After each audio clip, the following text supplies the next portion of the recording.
So hi guys, so in this video, I will tell you or I will be telling my story about my journey in field study.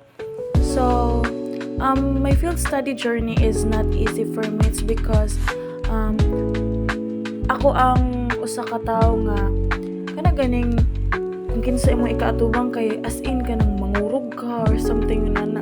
So labaw na nga nakahibaw ko nga mag FS na mi. So moto I'm a little bit nervous but totally jud as in nervous jud nga literal nga nervous.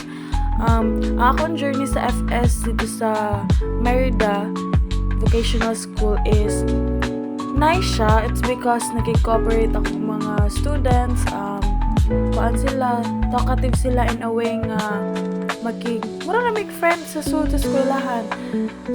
Something in ana. So, ang ako ang journey sa FS nga to is nice siya. Then, ang ako ang cooperating teacher, which is si Mama Hadas, is nice siya, approachable siya nga pagka-teacher.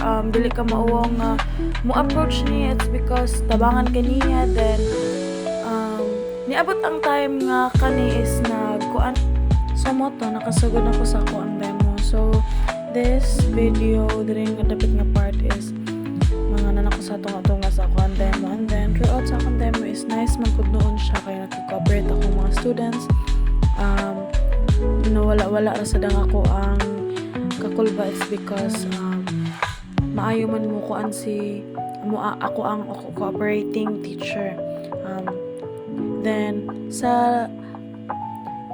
throughout sa ako ang demo is sa last nga part is moto nagpa-assignment na ako sa mga bata, and then moto nahuman ako.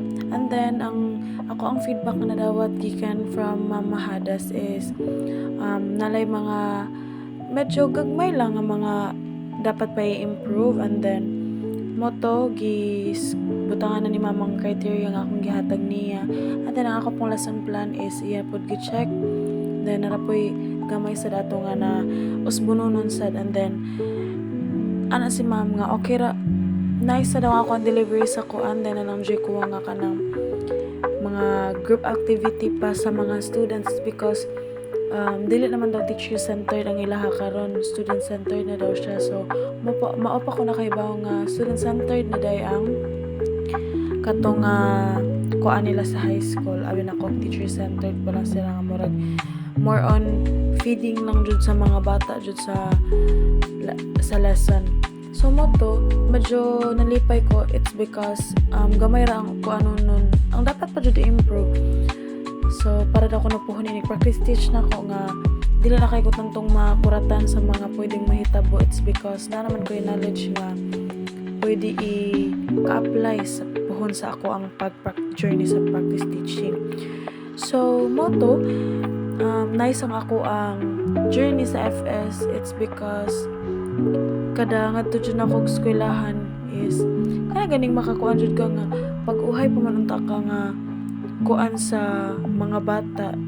But naadjay bat jud kay every time jud na masud nako sa classroom as in kana ganing ambience nga sila ang naong nga murag kanang dugay na kanila nga nakauban something na ana. So dali ra jud ko nga na-attach sa mga bata karon kada ngadto na akong eskwelahan is kanang nilang smile nga murag di ka kasabot nga murag happy ka mo kita silang smile ngayon ana dahil lang smile makita sila sa ilahang teacher said. So diri nga part is mga picture na ni siya nga ako ang ikuan if ever nga kuan ko nila kada adlaw ni siya. Then sa kuan ning demo mo ni paghuman sa kuan demo teaching nagpicture mi tanan sa mga kuan students. Then diri pud is na picture pud mi sa akong city.